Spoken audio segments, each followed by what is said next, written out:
నమ శివాయ. ఓం శ్రీ విష్ణునందీశ్వరాయ నమః. ఇది శ్రీ భవానీ సమేత విష్ణునందీశ్వర స్వామి క్షేత్రం. మహాపుణ్యకరమైనది.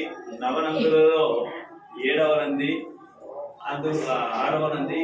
అలాగే ఈ స్వామి ఎంతో స్వయంభూగా వెలిసినటువంటి వాడు.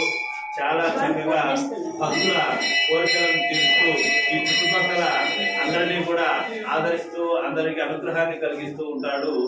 ఈ విష్ణునందీశ్వర స్వామి మహిమాన్వితుడు అని కూడా తెలియజేయడం జరిగినది. ఓం నమ శివాయ. ఓం నమో విష్ణునందీశ్వరాయ నమః. నవనందుల్లో వెలిసినటువంటి శ్రీ విష్ణునందీశ్వర స్వామి క్షేత్రము. ఈ క్షేత్రంలో ఈరోజు శివరాత్రి సందర్భంగా సాయంకాలము అమ్మవారికి అర్చన తర్వాత సాయంకాలం 7 గంటల సమయంలో గ్రామోత్సవం ఉంటుంది.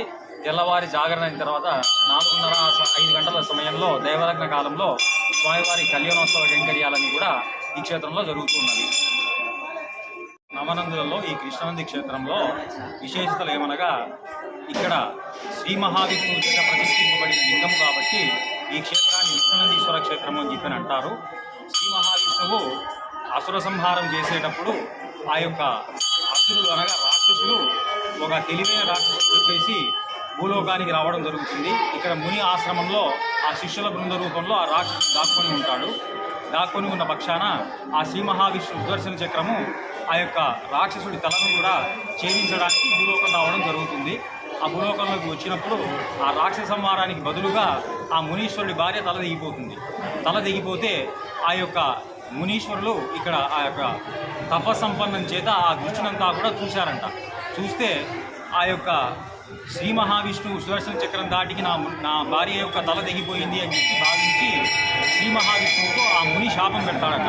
శాపం పెడితే అది ఏమని కళావిహీనుడు అయిపోతావు అని చెప్పి శ్రీ మహావిష్ణువుకే శాపం పెట్టాడంట ముని.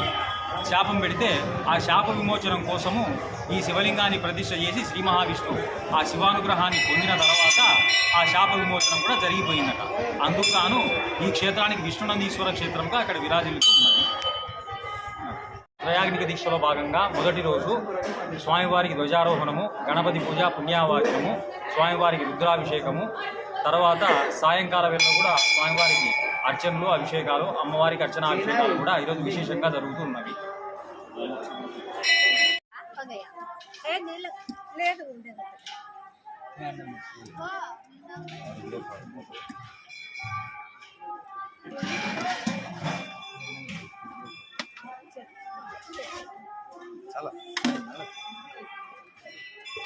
ఆ బ్యాగ్ అట్లా జరుపు స్వామి కొంచెం.